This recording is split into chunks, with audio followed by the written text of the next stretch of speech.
Peace, y'all. We are on another episode of HHDG Media, the podcast. Apologies for the delay. That falls on my part, but we definitely going to have something for y'all to definitely tune in. Big respect, as always, to everyone that's been tuning in, listening, sharing, liking, and also giving us our respect, putting in this work to make sure that the artists that have that talent, that quality, that putting in that grind are being heard and supported. As you can see on our bottom banner, you can go to our website, hhdgmedia.com. There we have written interviews, music, our merch, and also upcoming events. As always, this is made possible through our company, HHDG Media Inc., which consists of our 5 owners, the family, T. Smith, Skelly Top, Rock Vader KB, the Mayor, and myself, Wiki. For tonight, we have an artist whose roots are in Asheville, North Carolina. And if you listen to his work, not only has his journey and his growth and upbringing in the city definitely shining through in his music, his style of lyricism definitely gives you a smooth flow with content. And continuing with that is his new project, Cold Grits, You Can't Eat, which dropped on June 4th of this year. And big shout out to the 17 Cypher, who definitely put that out, also on CD for y'all to go support, have that physical copy. And we find out through his music, this journey didn't just start with him.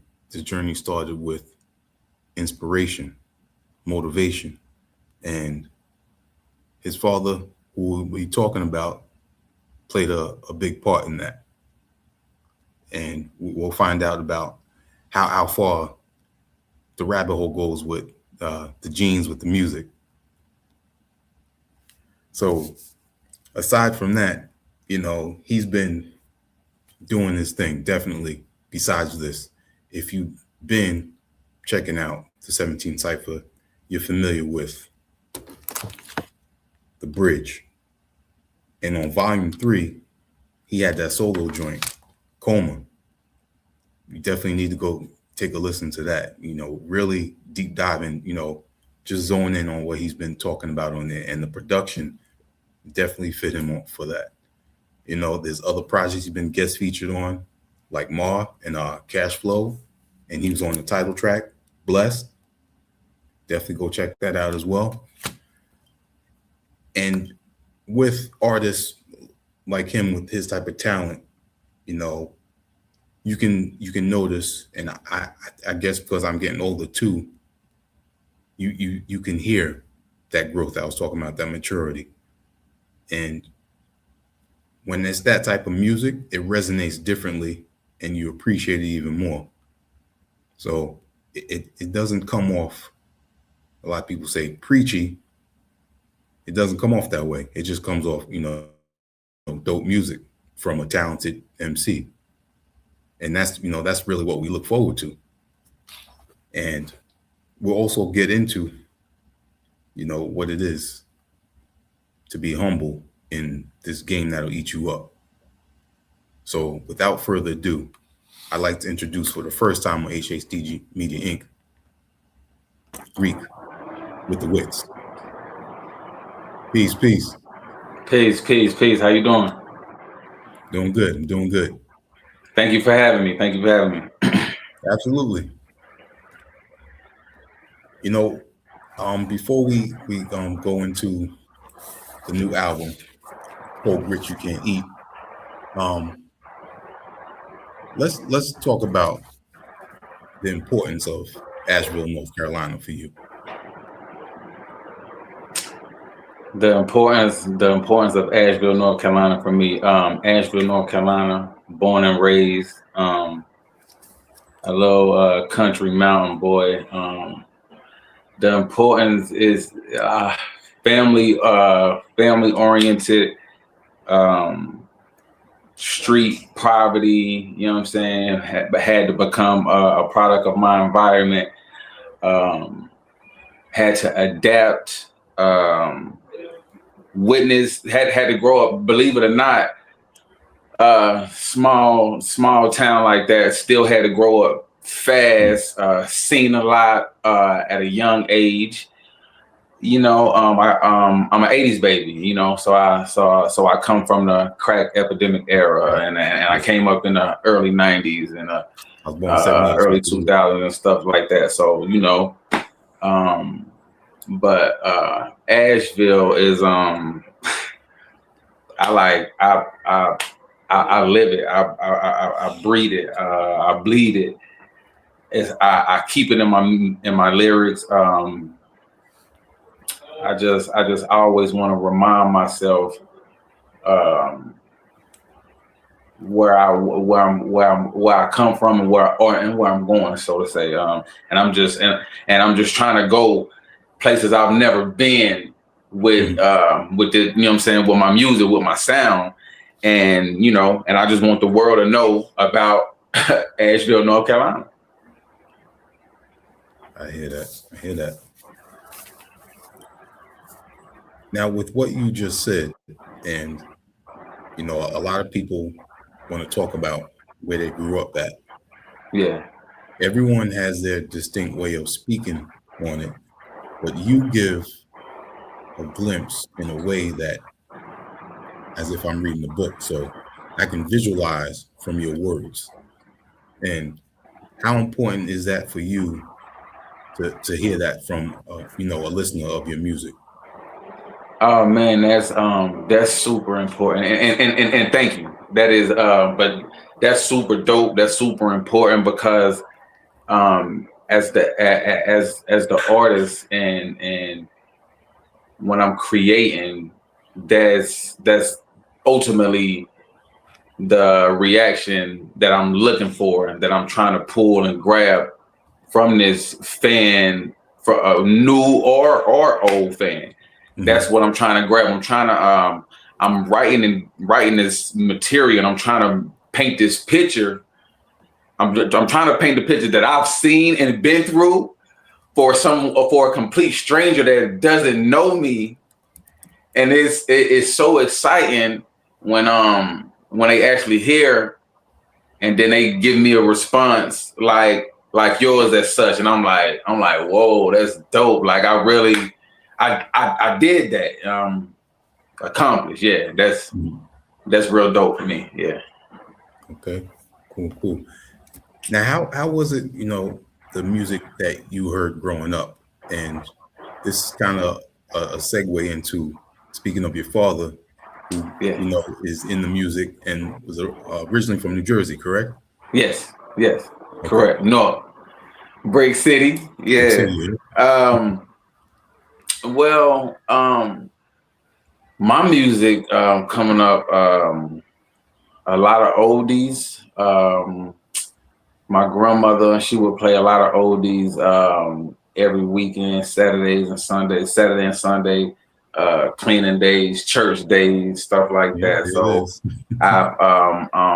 I'm very familiar with the soulful blues type, R&B, Aretha Franklin. You got Patti LaBelle. You got groups like the Isley Brothers. Then if you want to speed it up a little bit, like hip hop, it was LL. Yeah, definitely LL was crazy. It was LL, Pac, Big, Method Man and Redman. Okay. Definitely. Man, the list goes on. The Wu-Tang, 8 Ball and MJG. There you go. Yeah. So, as you can see, like is the origins and the roots are there. Like, you know what I'm saying? It's in me. My father, I hone all my skills from my father. Like, he probably put a boombox next to me when I was probably about 3 or 4. I probably really started listening and to the music when I was more so like 5, 6, 7. Now I'm learning songs and stuff like that. What got me was how I could listen to a song one time, and if you play it back, I can rap the whole song along with it. And that was just shocking for myself and everybody. They like, how you learn that song that fast? And it was just a gift I had. Yeah. And but this is, like I said, this is young stage. This is like 6, 7, 8. I still haven't started writing my own material yet. I didn't start writing my own material and actually taking it serious until about 11, 12. This is like going into the 6th grade, going into middle school. That's when I started taking it serious, and started writing my own material. I remember I was in my first time boy rap hip hop group back in Asheville, North Carolina. It was cool, man. Yeah, I've been with it ever since. Wow. So with your father's inspiration and, amazing guidance, and then giving you all of, pretty much he gave you, different regions and styles of music early. And, when you mentioned 8-Ball and MJG, I just saw their Tiny Desk performance. Amazing, right? Like, yeah. Like, still to this day, like that type of nostalgic feel to the music. Like, these guys on the Tiny Desk, man, they rapping that stuff, and I'm going crazy. I'm rapping, but it's like they still, the picture is still painted. Yeah, you rapping it and you still visualizing this stuff like 20, 30 years ago. Like, they did it. They painted that picture. Yeah, it's amazing. So you got to tell us how Mase. What is it about Mase? That got you. So this is and this is in regards to the Mase and Bethel. Yes. Okay. If people don't know, I'll continue to enlighten people. Mace is one of my favorite artists. I got a few, but Mace would definitely be in. If I had a top 10 list, let's say that Mace would definitely be on my top 10. And it just came about. I was writing. I had the beat for a few days, and then I don't know what I was doing exactly, but I'm just trying to create to this beat. You know what I'm saying? Beat fire, production fire. Shout out Cash Flow. Production is fire on that one. Mm-hmm. And I was watching. I was actually watching the podcast, the Cam and Mace podcast. It is what it is. And so immediately I thought to myself, I said, that'd be dope about if I just made a track called Mace or just not made a track, titled a track after his name. Like, but if I titled the track Mace and Bethel, like, how would that direction be? How would I angle it? How would I catch that? And one thing led to another, and I caught like the first few lines on the hook, and I just kept building with it, and it just came out. It just came out beautiful. It just came out. Something came out wonderful, and I was just like, yeah, this one of them ones, yo. This one of them ones, and like it is. Mason Bethel is it's between Mason Bethel the quickest way for me. Like those my two favorite. But Mason Beth is definitely one of my favorites off the project. Yeah. Okay. Yeah. I can't, but that's how that came about. I self-titled the track first, and I build around that. I said if I'm gonna title it his name, let's make it make sense and bring it together, something crazy creative. Now, being that you talked about you self-titled the track around it, tell us how your writing also coincides with that in a chorus first. Okay, well, with my writing, it's really a process with me. But it does start with the title of the track. I hear the beat, and immediately I try to think first, what would concept on this beat be?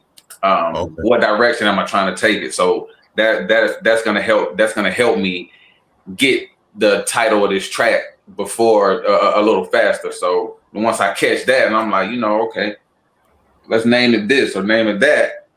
Then I start to build around that. Now I can actually focus on different instruments and stuff in the beat that I may want to pull out and highlight along with my vocals. So I began to harmonize a different tune or a different melody, and I catch it. But it's not words yet. It's not words. It's a lot of mumbo jumbo. It's a lot of mumbo jumbo. But I record this. I record this melody. I got so many voice notes on my phone. It's ridiculous. I record this melody on my phone to every beat. It's the same process. I record this melody to my phone. Now I have the melody, so I won't lose it. I'll replay the voice note back on repeat, and then I'll actually start to put words to it. And once I get the words, it's like Tetris. Like the blocks just start falling.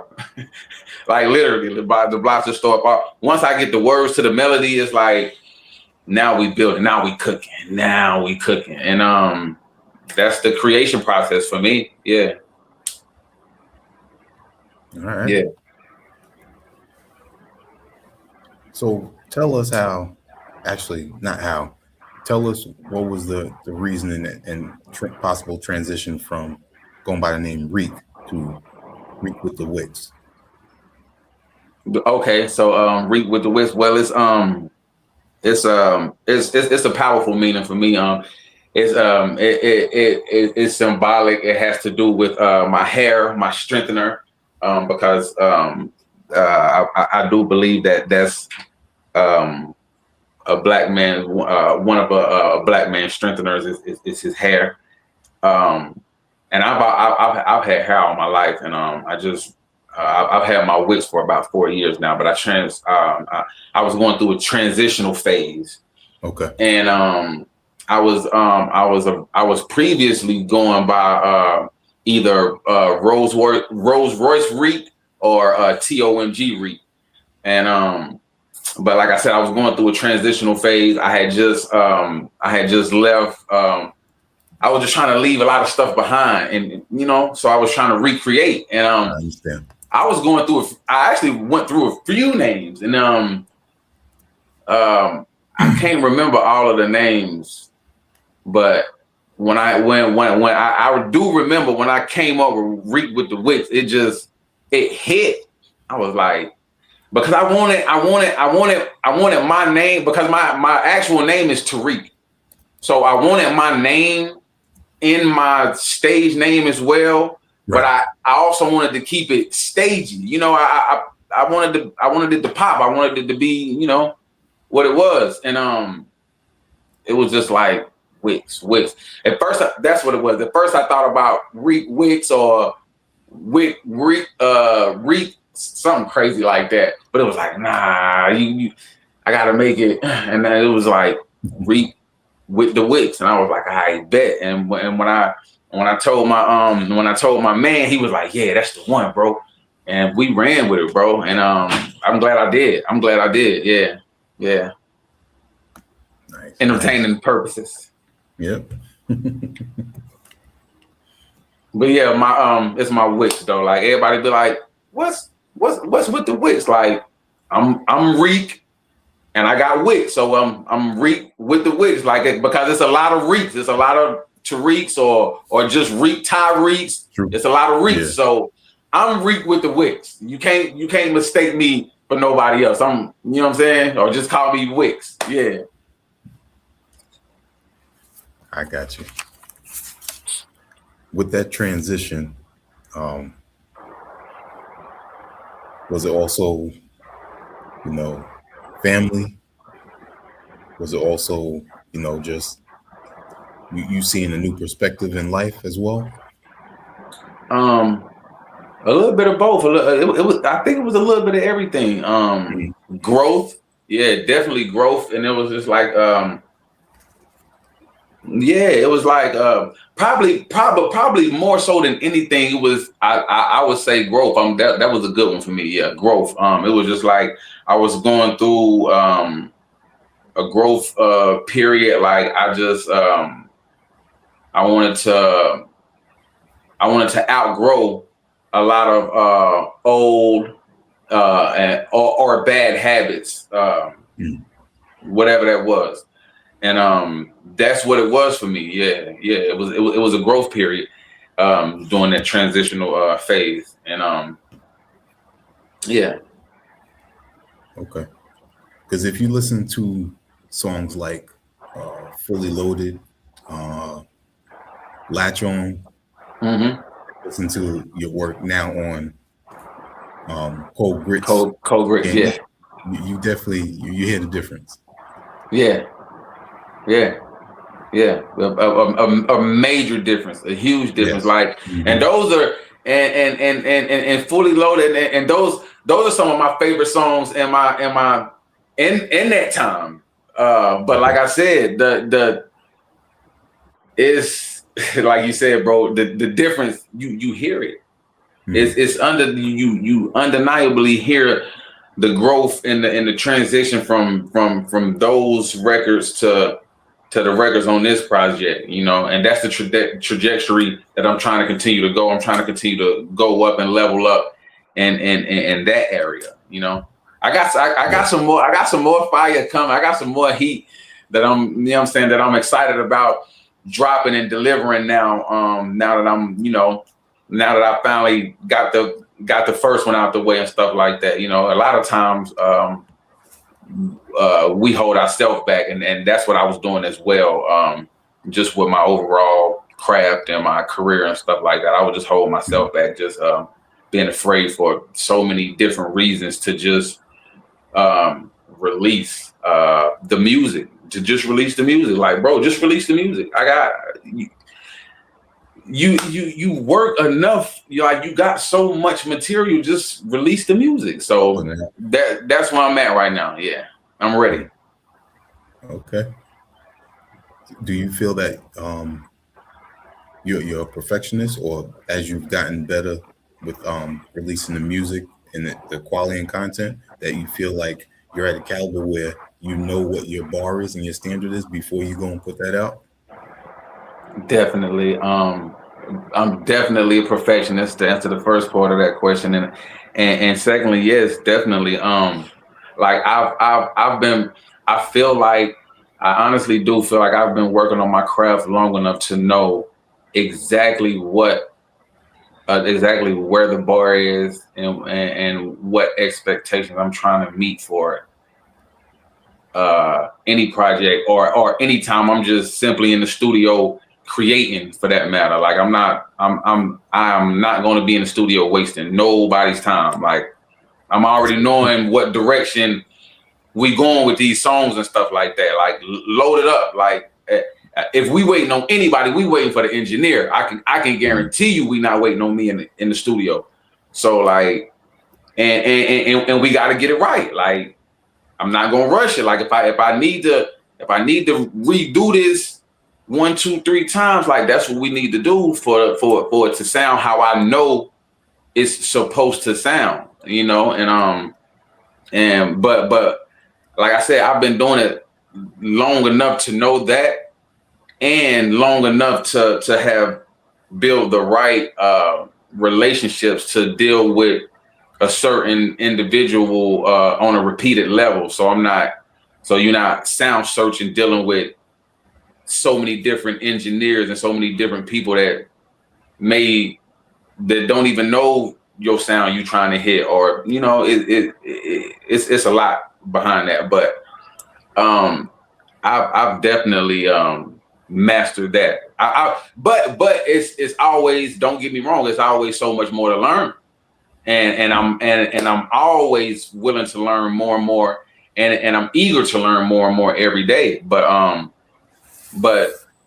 a huge percent, 85%, 90%. Yeah, I've mastered that. Yeah, I know the direction we're gonna go, or I want to go. Like, yeah. Got you. And you speaking on, like you said, waiting on the engineer. That aspect, before it becomes the final product, the final CD, is very important. So, you speak on, and tell me if I'm pronouncing it wrong. Mudnock Studios. Yes. Okay. Mudnock. So and what you just speak on behalf of his his work ethic, like with the engineering. Yeah. Okay. Yeah. That's my Well, it just ties into what I said when I said I've been doing it long enough to build these type of relationships that I can deal with a person on a repeated level. It just, with me and Mudnock, it just came with me and him just working with each other over and over. Now, I will still give him super huge credit, because even from my first time working with him, he still had the touches. He knew how to record. He was an engineer, a hell of an engineer. He wasn't gonna let you come and spend your hard-earned money on a studio session, whether you whack or not. Because I've heard him. I walked in the studio and heard him mixing some stuff that was like, yo, why you doing that now?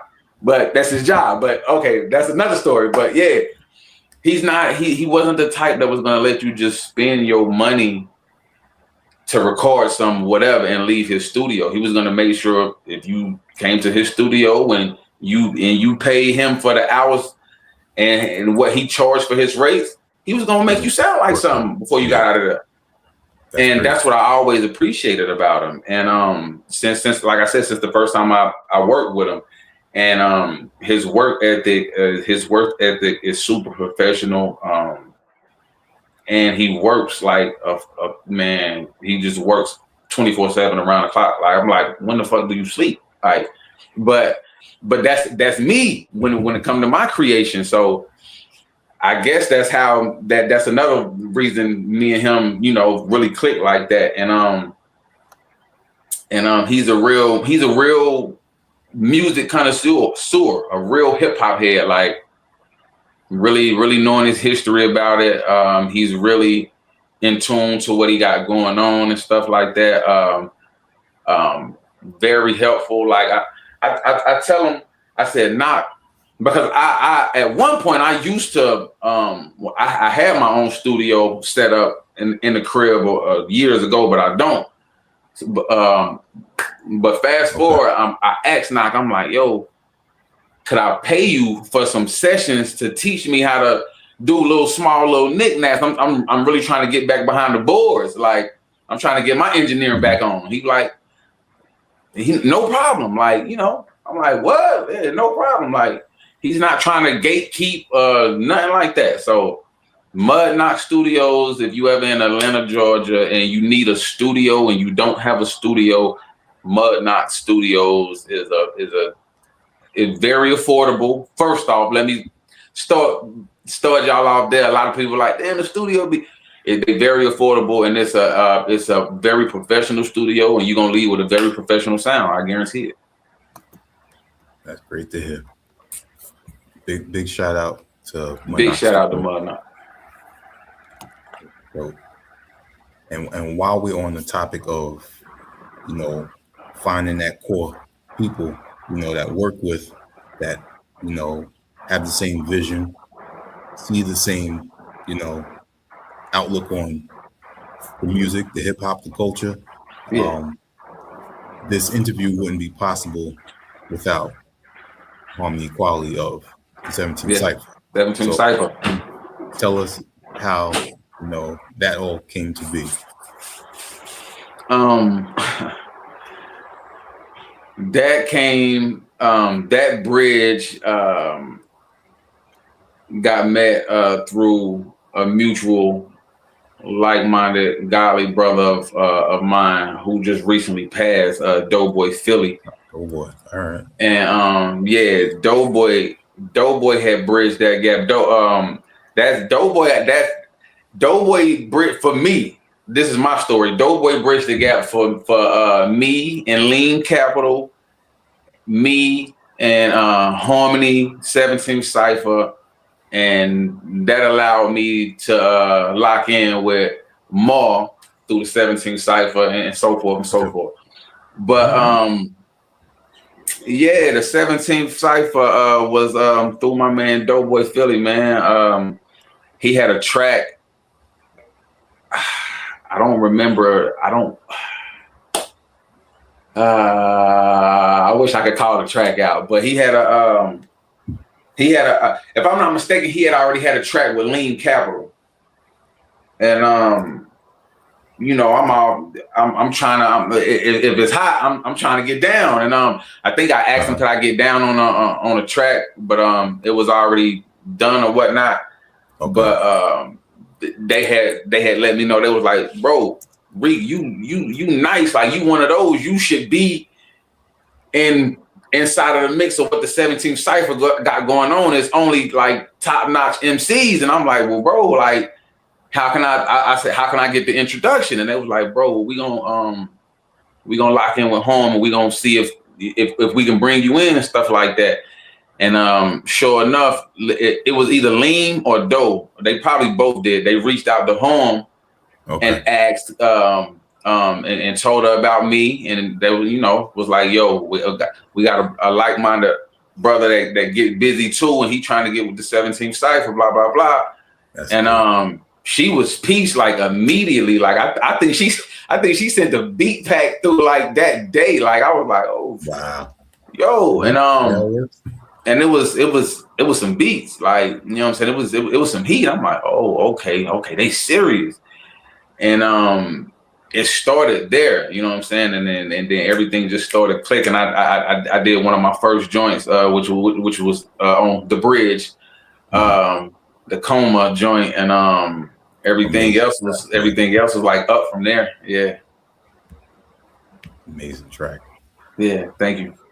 I think the track you're talking about with Lean and Doughboy might have been Amazon Fulfillment. Yeah. That was one of them. Yeah, that was one of them. My boys got busy on that. They did. Shout out 17 Cypher, Doughboy Philly, Lean Capital. D. Now, being that you brought up Coma, we got to talk about that track. Okay. So when I first heard it, you know, it gave me an old school vibe. You know, the way it was starting out with the, you know, the reverse, and then you talking, kind of remind me a little bit of Nas. Mm-hmm. And then when you came in, it really, how do I say this? It feels like a person, you know, speaking not always just about themselves, but like in a third person kind of way.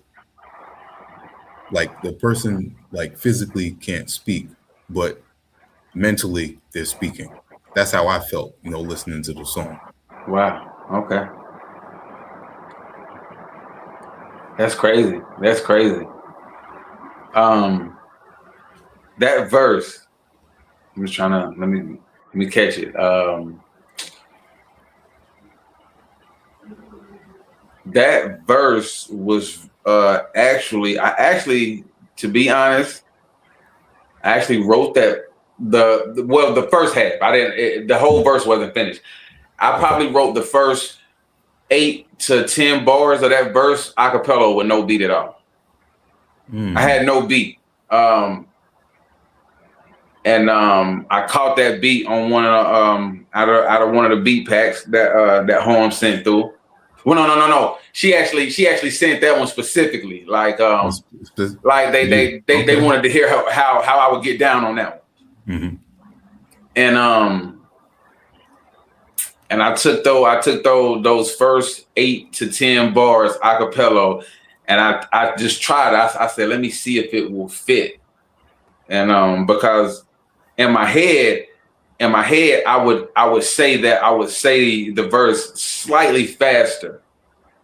But when as you hear the beat, it's a slower tempo beat. So I played with it for a while before I could actually slow it down and catch it. And man, when I caught it, it was like, I said, whoa. I said, yeah. I said, this one can go. And yeah, it was so smooth in pocket, man, bro. That verse right now currently it stands as one of my favorites. One of my favorites. Yeah. That Coma verse. Nice. Yeah. Man. So you gotta actually, before I even say that, first off, you know, 17 Cypher has been making a great effort to put out physicals for y'all. So this a great effort out yet. So if you go to their Bandcamp, definitely go out and support this. This is volume 1, 2, and 3 right here. Yes. What I was gonna say is, because you just mentioned that you started this off without any beat. So how did the song come to be? It was like at the time I was in me and my guy Doughboy Philly and Lean, we were kind of like bouncing ideas back and forth. After a while, we got the group chat and we just sending each other different maybe songs we got with each other, maybe solo songs we got, and we just kind of motivating each other. You know what I'm saying? Iron sharpens iron. And I remember sitting one day and I'm in the mood to create.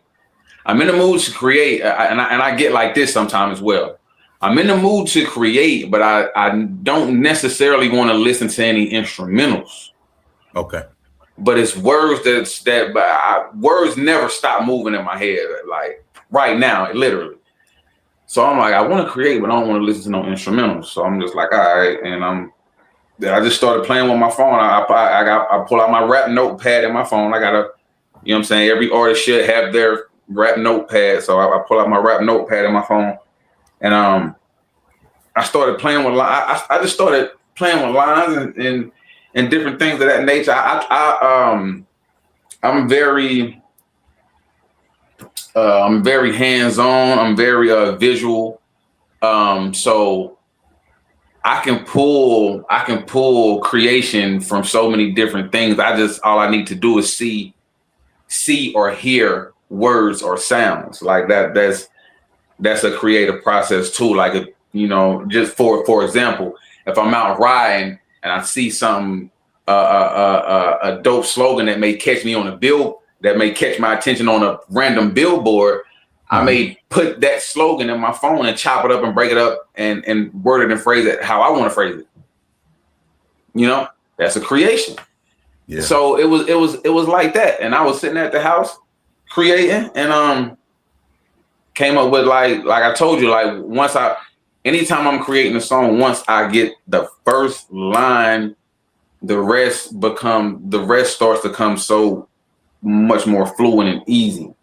I may get stuck on a line here or there, but like the building just starts coming easier once I get my first line. And I got that first line and it just before I knew it, I had I had 8 bars a cappella, and simultaneously at the same time, Harmony is texting me a beat, or maybe she sent it to Lean and Lean sent it to me, but they sending me a beat like, yo, Harm said, do you like this, or what you think you can do with this? And I'm like, all right, play that joint. Mm-hmm. Yeah, all right, boom, yeah, and I caught to it, yeah. Nice. Harmony's posting some dope joints in the comments. So let's talk about the joint No Ending that you featured on with Doughboy Philly. And that is off the Traveling with Sound, produced by True Cypher. The No Ending,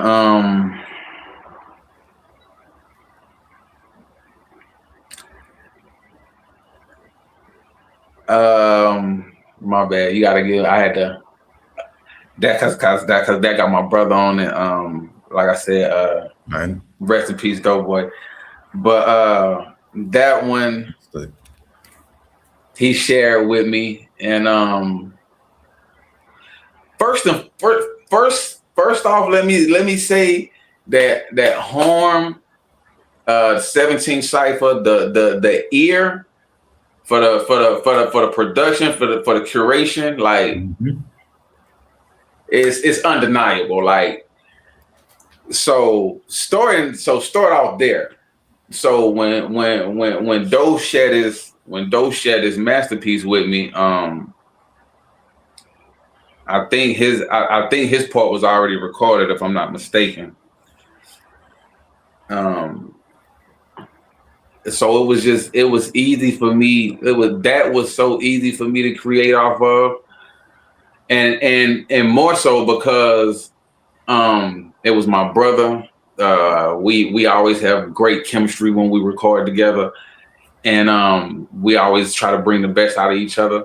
So like I even remember after lacing it, how I laced it, he hit back like, yo, Rique, why you trying to style on me like that? Like, I'm like, nah, bro. I'm like, you brought that out of me. Like, I wanted to get busy because that's what you do on everything that you on. Like, I used to always let Dope know that, like, you one of my favorite artists. Like, I look up to you type. You know what I'm saying?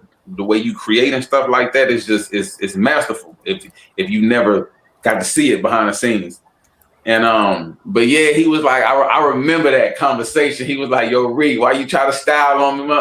I'm like, nah, bro. I said I had to make sure I got busy on that track because it was one of those. Like I said, it was one of those. And he enjoyed it, I enjoyed it, and that's another one of my favorites too. Yeah, that's another one of my favorites too. No Ending. Doughboy Philly. Yeah, rest easy. It's always great to hear that friendly competition and also give that same respect that this other artist, he's always gonna come with it. So I know I gotta be 110%. Gotta be. Yeah, gotta be. No doubt. And shout out to True Cypher, he's always killing it with the production, and that track to No Ending, the horns is I feel like that's his signature sauce right there. That is a powerful track. Yeah, definitely. The horns, definitely. And like I said, man, True Cypher, 17 Cypher, the production is crazy, man. The production is crazy. Yeah. Oh, man. What was I gonna ask? Oh, the album title track that I was talking about in the intro off Cash Flow and Mars joint, Blessed. Bless. How was that, working with Mar? Because once again, Mar, I can't even just say Mar is, a lyrical terror. Almost everybody that's worked on the 17 Cypher project, Facts. Harmony knows what she's doing. Facts. That's what I said. The A&R, like the ear, like yeah, she definitely that. But that was exciting as well too. That's a like-minded brother of mine too. We haven't met and we haven't met in the physical yet. But we will for the first time this weekend coming. He'll be here in the city in Atlanta and stuff like that. We gonna link up and stuff like that. But that was exciting too because I had became a fan of Mar like from I don't know the exact song I first heard of his. I think it was something on the bridge. Okay. I don't know what song it was, but it was probably off the bridge. And like I said, I was a fan from the first time I heard him. So fast forward, because it's like, don't get me wrong, all of the artists that the 17th Cypher deal with, they top tier. But it's certain ones that just stand out a little more. And Mar was one of those ones for me. You know what I'm saying? I'm hearing it and I'm noticing it.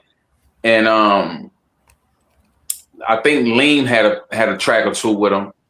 Mm-hmm. And so I just asked, like, you can't be afraid to ask. And then this is becoming more and more like family. So I'm like, I asked Lean one day, like, yo, patch me in with Mar. Like I want to lock in with him. Like I know we can create some stuff. And Lean patched us in, and it happened like that. I don't know if Bless was the first track we did, but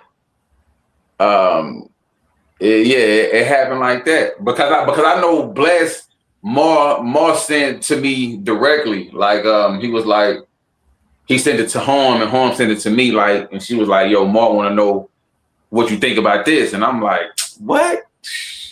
No brainer. Like when he need it. And shit, you know what I'm saying? Like I work like that. I'm like, yo, when he need it. And I got it back to I went to the studio like a day or two prior, did the verse, got it back to him. And the rest was history on that. But yeah, Mar one of them ones. Yeah, definitely. Shout out to my brother. Dope. That's dope, man. He got the what's the was it Cold Winter?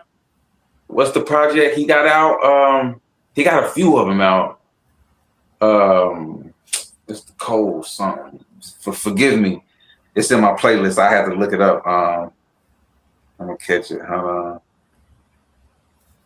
know. It's Cold yeah. That's it.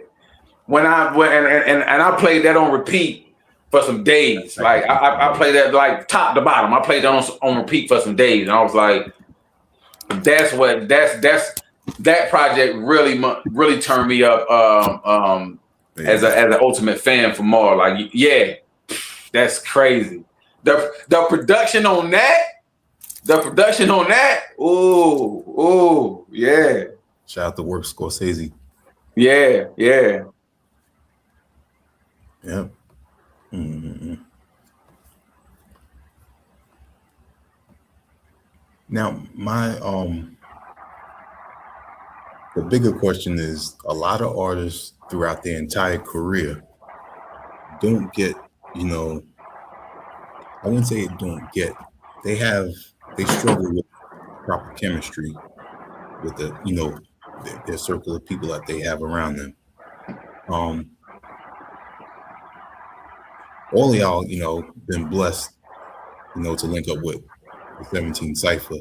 And yeah, I mean, just how does that feel to feel like, you got family in the music and outside of it as well?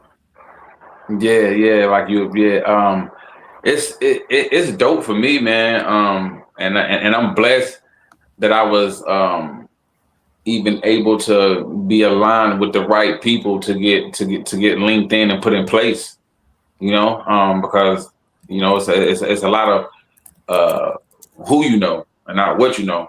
So like I said, I'm even blessed to be linked with the right people that could have allowed me to be plugged into place. But to be in such a homie community such as the 17th Cypher, man, it has been nothing shorter than a blessing for me, especially with where I was currently at in my career and just in my own way, like afraid to release for whatever reason, battling myself and stuff like that, not just having that foundation behind me, and don't get me wrong, because I got my immediate families and stuff and my loved ones behind me that believe in me and pushing me, but it's like sometimes that's not enough. So you know what I'm saying, and I love them to death, but sometimes you be wanting somebody that's like literally in that field, in that industry that knows about this grind. You know what I'm saying? So it's like that for me. It's all love, bro. So that's why anytime Harmony sends something through and she need me to bless something or my critique or anything on something, like she got it from me. You know what I'm saying? I'm picking up. I'm definitely one phone call away. She know that. Yeah. That's great, man. That's great. So, aside from the music, what allowed your journey to go from North Carolina to Georgia? Real life. Yeah, I keep it. Yeah, you know what I'm saying. I won't get too rated R, but like, yeah, real life. Living situations and circumstances. Just wanting better for the upbringing of my kids and my soon to be only kid who's now 10. Like I said, wanting better for them, wanting better for myself. You know what I'm saying? At that point in my life, like it was just repeated cycles kept happening. Dodging police, trying to beat case after case, and it was nothing changing. It was nothing changing, and I didn't see anything changing anytime soon. And the scary part about that was I was cool, I was comfortable with it all. But thank God that I have the people that I have in my corner, my mother, my wifey, my kids and stuff like that will, allow me to see with a third eye, and so yeah, that's what it was. Living, bro, life. Other than the music, because the music was always going to eventually be at the forefront. Like, you know what I'm saying? I had told myself, like, well, if we really gonna leave North Carolina, you know what I'm saying, I'm gonna really have to, I'm gonna really have to pursue this music down here in Georgia. Like, you know what I'm saying, it's the mecca of it right now. You know what I'm saying? I have to try my best to capitalize while we down here. And it had became about it then, but before it was like, we got to get out of here. Like shootings at night and stuff like that while the kids trying to sleep. It's crazy, yo. You know. Now, you giving me flashbacks because that was kind of the same mentality that my parents had when we were younger. I mean, we had a lot of families still living in the hood, but it comes a point where you have to, get your financials a little bit better. Parents putting that overtime and stuff, just to move in a slightly different area, but still be affiliated with your family is important, and it's hard. It's a hard decision. And now me, as an older man with two sons, I understand why they did that. Because in high school, I was mad at them, moving from there. So even though I was still going back to the hood, coming out of school to hang out and do whatever, I understand you know, that reasoning and longevity, and I wish a lot more of our people would see, like you saying, you got to use that third eye and understand. In order to change, it's piece by piece. It's your inner circle. It's yourself as well. Yeah. And you got to be open minded. You got to listen to people. You can't be like, oh, I'm not going to do all that, and get that. You got to rid that negative energy and really use your eyes and your mind. Ain't gonna get you nowhere. Yeah. What's going on around you? You need that change, or you might not make it. Nah. And I wouldn't have if like I said, if it wasn't for them to help me, you know what I'm saying? See it in a different picture, in a different light, you know what I'm saying? You know what I'm saying? Because I was good. I'm making money. Mm-hmm. But it's more than that. And they allowed me to see that it was more than that. Had I not had them, I would have stayed blind to just trying to make a buck, and that would have got me either dead or in jail. Like, I mean, we know, Yeah. And so from there, I want to perfectly segue back into the new album, Cold Grit You Can't Eat. Before I talk about the track, The Quickest Way, I want you to show your copy of the new album, because it's on the way, but I didn't receive it yet. Yeah. That's where we at. There it is. Fire. Yeah. And you can That's pick my that baby. Up directly Cold on the Grit You Can't Eat. The 17th Cypher and Rique Wit Da Wickz presents Cold Grit You Can't Eat. This is my baby right now. Please do support. It's on a Bandcamp link. It's actually on all DSP's digital streaming platforms as well, if you just want to help me out with a stream or a download. But definitely you can physicals are available for purchase on the Bandcamp link. Please tap in. Yeah, definitely. Now the reason I wanted to segue is because on the track The Quickest Way, we talking exactly what you're talking about on that song is exactly what we're talking about right now. Yeah. And like I said, and that just you know what I'm saying? That's just proof in the pudding that the lyrics are that the lyrics are truth, you know what I'm saying? True story, lived situations. The quickest, like I said, The Quickest Way is one of my favorites on The Quickest Way is one of my favorites on the album. The way I danced through that and created that one. That one was fun. But it was pulled from real life situations. No lie, it was pulled from real life situations that I had been through while during my time, like being active in the streets. You know what I'm saying? Going in the dope spot to make a sale, and dudes trying to backdoor me and rob me for what I got, because you know what I'm saying, they don't have what they say they have, and stuff like that. And now I gotta defend what I got, like, and somehow miraculously I make it out of these situations. Like that for me is enough to believe, to for one, believe in God, of course believe in God, and two, just know that God has a higher meaning, purpose, and calling for me, and I'm meant to spread my voice and my story, which is also someone else's story. That I'm here for that. Like, I'm here for that. Yeah, it's just, yeah, that just gave me chills. But yeah, that's how The Quickest Way was. Like you said, the segue into that, it was really pulled from those type of situations. And I'm just like, my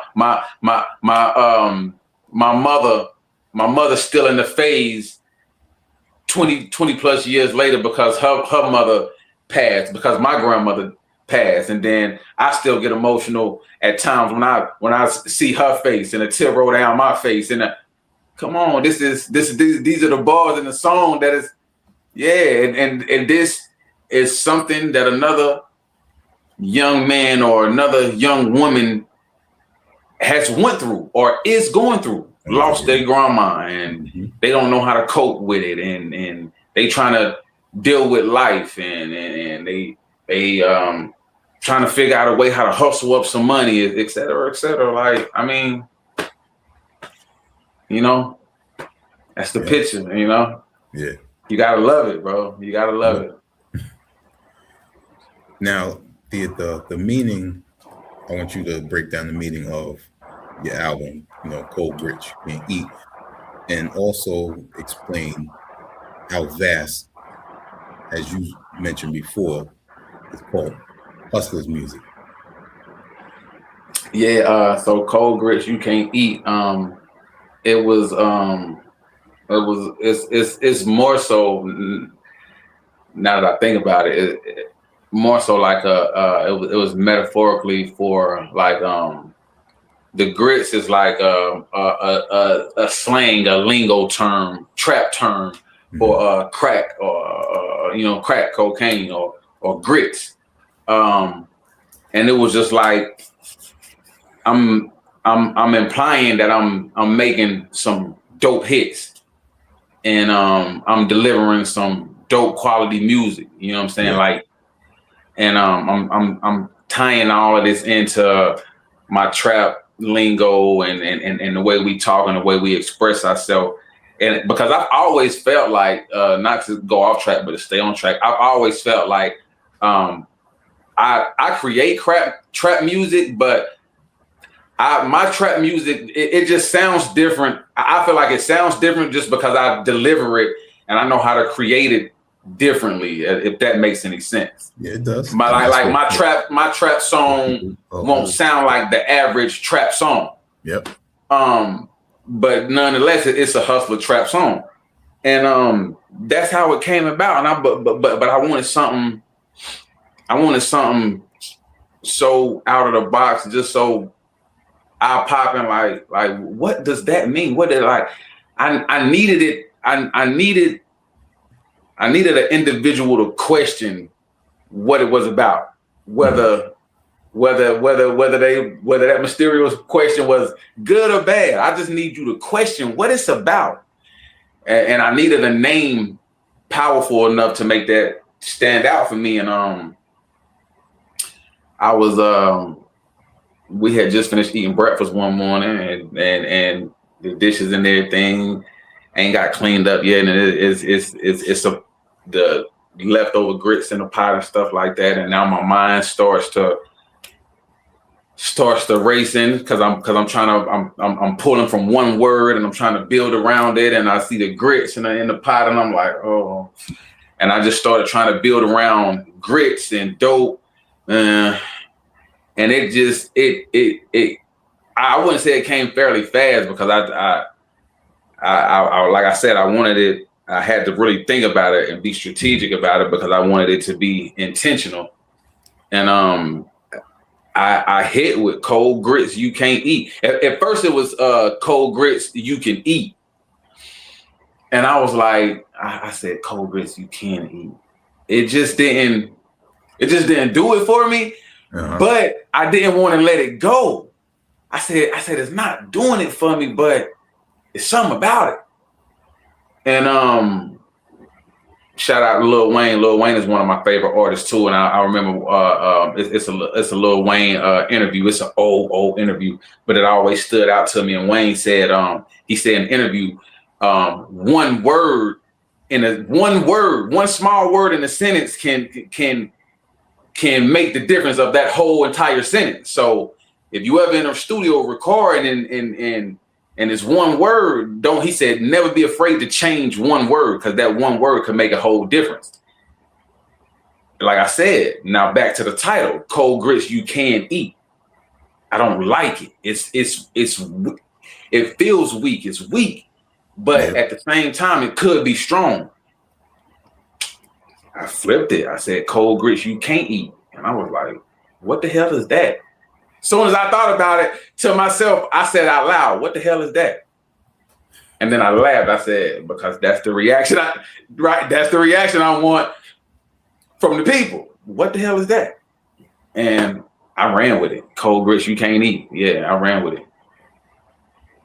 There it is. Yeah. Nice, nice. Now there are producers on here that definitely, this energy with you is definitely matched up perfectly. Cash Flow, you got the fam on there. True Cypher. Yeah. Blacker Than Me. Mm-hmm. And also Drugs Beats. Yeah. I got a little. Oh no, I only got 4. I was gonna say I got a little mini starting 5, but it's only 4. Yeah, and I kept it in the family. Cash Flow and True Cypher, they definitely a part of the 17th Cypher family. The only one that's not a part of the 17th Cypher family, but he is still family and through a different branch with me is Blacker Than Me. Like that's a brother of mine. Me and him, we got history through other like-minded individuals. And the funny story behind that, Blacker Than Me, he for y'all that don't know, Blacker Than Me he did the intro, 9 Inch Nails. But the crazy story behind that is 9 Inch Nails was recorded on another beat. I won't say the producer's name. I don't need to say his name because he was acting crazy about the beat. All right.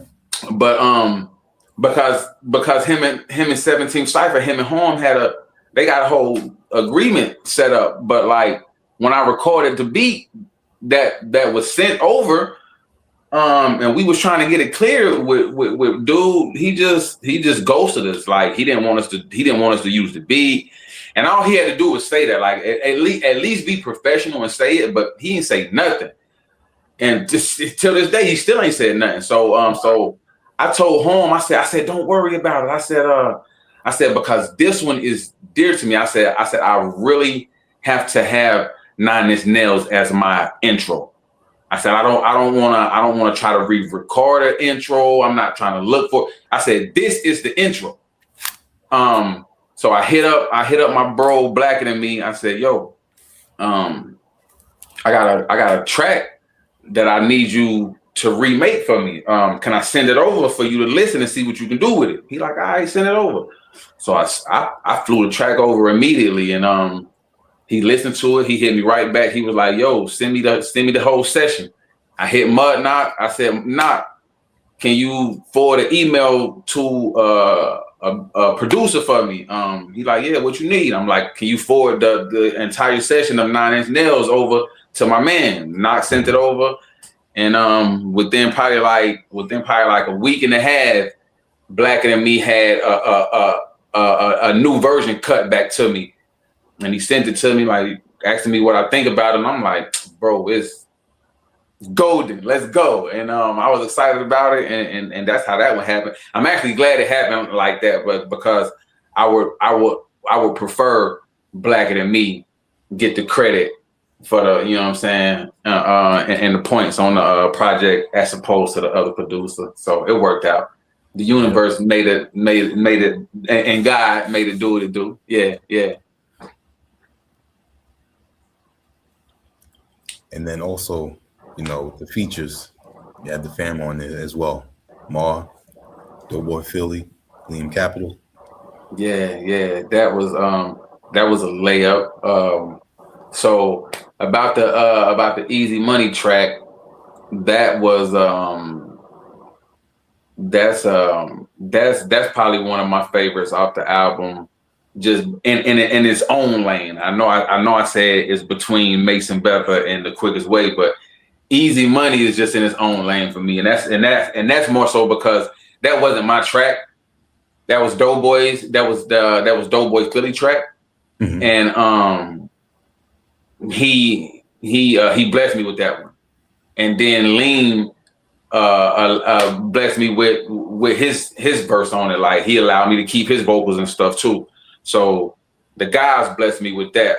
We was in the studio and we recorded that one like 3 years ago. That was like 2023.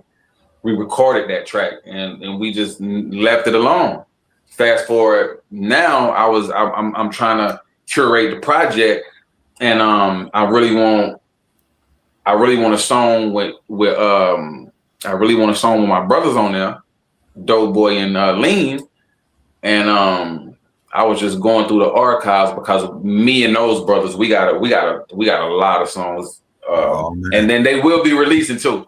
We got a lot of songs together as well, and I'm just going through the archives, and a few of them popped out to me. I'm like, and I tried to plug them in, and they sounded okay, but they didn't sync completely how I wanted it to. But when I plugged Easy Money in, it sunk, and I was like, so this is the one I'm gonna use. So I reached out to the guys, and I said, yo, do y'all mind if I keep this track? And they was like, nah, it's yours. And I reached out to the producer that was on the beat. It was actually me and his first time communicating. Drugs Beats, shout out to Drugs Beats. He was so easy to communicate with and work with, for that matter. Like he didn't give me a hassle, a hard time, or nothing, bro. Like he just told me what I sent him the track. He was like, yo, this is my favorite beat that I've ever made. I was like, oh shit. So when he told me that, I'm like, he probably not gonna wanna, he ain't gonna wanna come off that. So, but now he did. He told me all he did. He told me what he wanted for it, what he was asking for it. Mm-hmm. I made it happen. I got him what he was asking for it, and he sent me the stems and stuff over, and we made it possible, bro. So shout out to Drugs Beats, man. And then with Flies in the Web, Cash Flow, shout out Cash, cause Cash all over that joint. Cash got like, I think I got like 3 of them in with Cash, but Flies in the Web, that was a Cash Flow pack that was sent over to me through home, and I just went crazy on his production, man. Like Cash Flow, he one of those, like he got the sound that I look for. Mm. And they always work well together. Yeah, he got the sound that I look for. And I had Flies in the Web done, but I was like, I want one more feature, but I said I want more. Like I've been wanting to get a track with more. And then Big Bro just put me on one of his projects. I'm like, you know what I'm saying? It would be dope if I could return a favor. Like, yeah. So I flew that to I sent that to home, like, yo, won't you see if more like this? And she hit me right back, like, yo, he love it. He said he gonna, you know what I'm saying? He gonna get it right back to you. He got it right back to me. And that one was that. And you know what I'm saying? Yeah, those 2 features, both of, like I said, both of them like that. And that's why I made them bonus tracks, because I just feel like those 2 tracks was 2 tracks of their own in their own lane, but they fit and meshed so well with the other 5 pieces on the project. Like I had to give it to the people like that. Nice. Earlier in the interview, you mentioned about having the titles for your songs. Yeah. So did you have all 7 tracks, already ready by the time you started, getting the production, and which guests you had in each track? I would say that it was 2. It was 2 tracks. It was 2 tracks that I didn't have the title to, but they were already recorded. And those tracks were Easy Money. Easy Money was already recorded. Uh-huh. And I didn't have the title to that. And I didn't know what I was going to call it, because like I said, it wasn't, to start off, it wasn't my track. So now I'm rambling, like, I'm trying, now I got to get creative on that end. And the end part, that the chopped and scratching on Easy Money, like that wasn't even on the track yet. Ah, okay. So that's how I'm listening to it. But the original track is just verses. My verse, Lean, Doughboy, and the track ends. So I'm listening to it and I'm like, for this to sync 100% the way I needed to sync with the rest of these songs, because right now we at like a good 90, but it's missing something. For it to sync 100%, maybe I should go back in the studio by myself and see if I could put a bridge on it without the guys knowing it, or a hook or a bridge, and see if I could come up with something. Okay. And that's how I came up with Easy Money. So because I'm listening to it and we all got busy on the hooks. I mean, on the verses, and there's no hook. So it's not like, and I don't really want to make a hook. So I'm thinking about what I could, how much I could simplify this. And I was like, we all got busy on the verses, and it felt easy for all of us. Like I said, oh, easy. It was easy, and it was fun too. And I said, easy money, and that's how it hit me, like Easy Money. And I said, what if I have Knock chop it like a DJ on a turntables, and Knock was like, go in the booth and make that sound so I can catch it and pull it. So I actually went in the booth and I started going Easy Money, Easy Money. And he recorded it like that, and he pulled it. Yeah. He pulled it, and then he found a clip off of YouTube, and he mashed it together, and it happened like that. It was crazy, yeah. And then the second one that I didn't have the title for was it Flies in the Web, or was it Flies in the Web, or was it it was Flies in the Web. I was gonna say 9 Inch Nails, no. I wrote that one first. That was the first track I wrote. Flies in the Web. That was wrote. I had it sent over. No, yeah, that was wrote and recorded. I hadn't sent it over yet because I hadn't found the title. And I remember not sitting there playing it back on repeat. And before he asked me, like, you good with the bounce? I'm like, yeah. So he like, well, what you want to call it? And I'm like, I was originally gonna go with Stuck in the Trap, but I said, no, hold on. I said, hold on. I kept listening to the hook. And I was like, I think I like Flies in the Web. He said, Flies in the Web? I said, yeah. I said, because stuck in a trap is too easy. Like, it's too, for me anyway, it's too easy. Like, but Flies in the Web is saying stuck in the trap. That's what it's saying.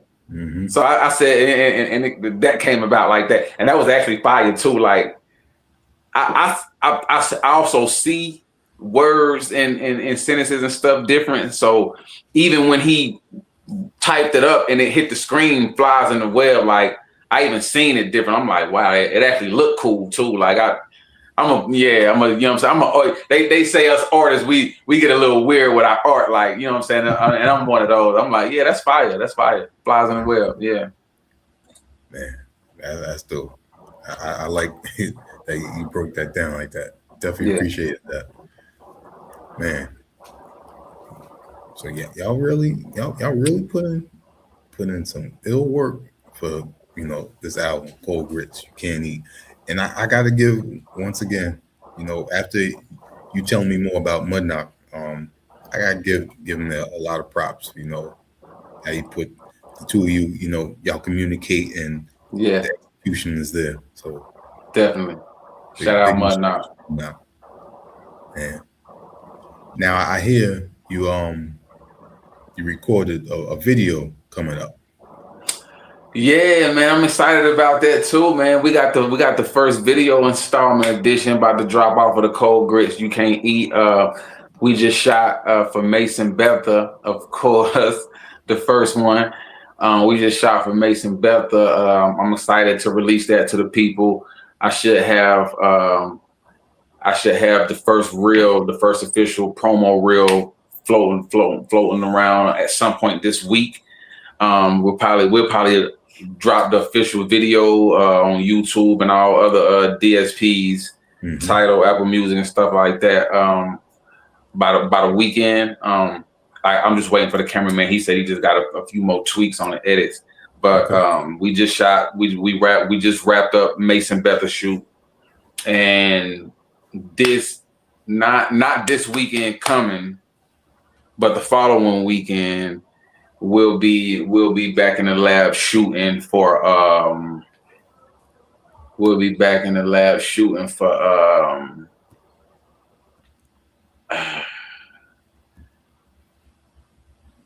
I think I'm gonna do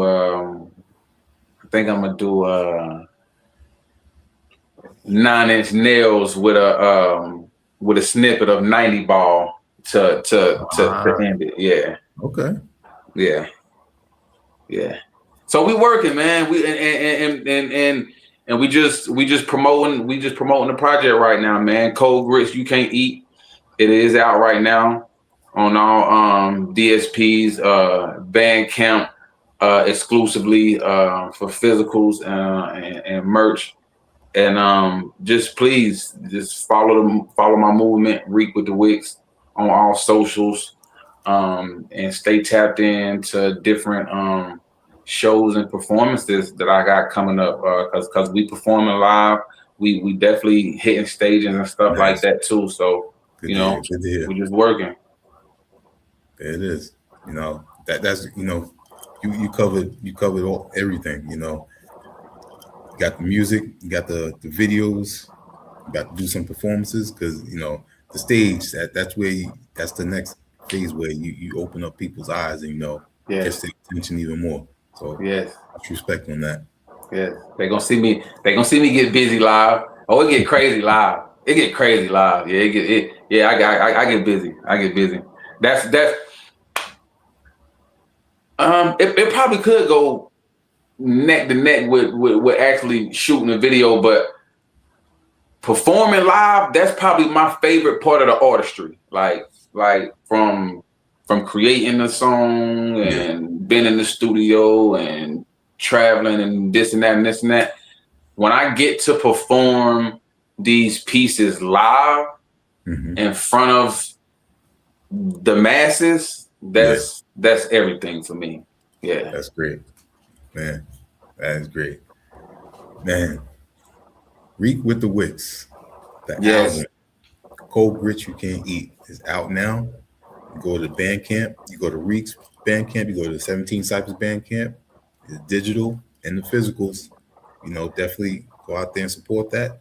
Please. I mean, y'all heard the breakdown of the album, so definitely go check it out. Listen, like, share it, support it.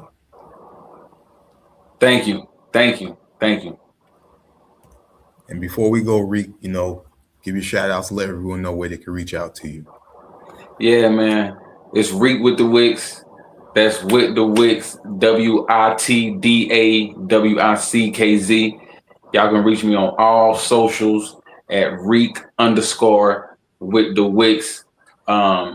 The project out right now. The album is out right now. The 17 Cypher, Rique Wit Da Wickz presents to you Cold Grits You Can't Eat. Do not eat these. Nah. But you can ride to it. You can put it on repeat. You know what I'm saying? You can get motivated to it. You can put it on your gym playlist. You can put it on your playlist at home when you cleaning, when you cooking, when you know what I'm saying? You know what I'm saying?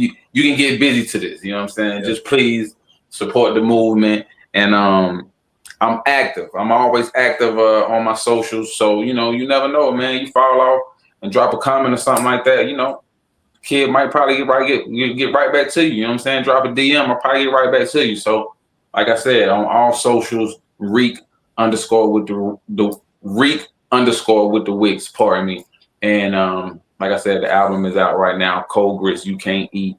And few live show dates coming up in July. And yeah, man, we here. Let's go. It is. Shout out to the 17th Cypher, man. Great. Definitely. Yes, shout out to the 17th Cypher. And as always, the South always has something to say. So Always have something to say. we have Carolina, baby. Yes, indeed. Yes, indeed. So on behalf of our HHDG media crew, we're gonna say peace. Peace.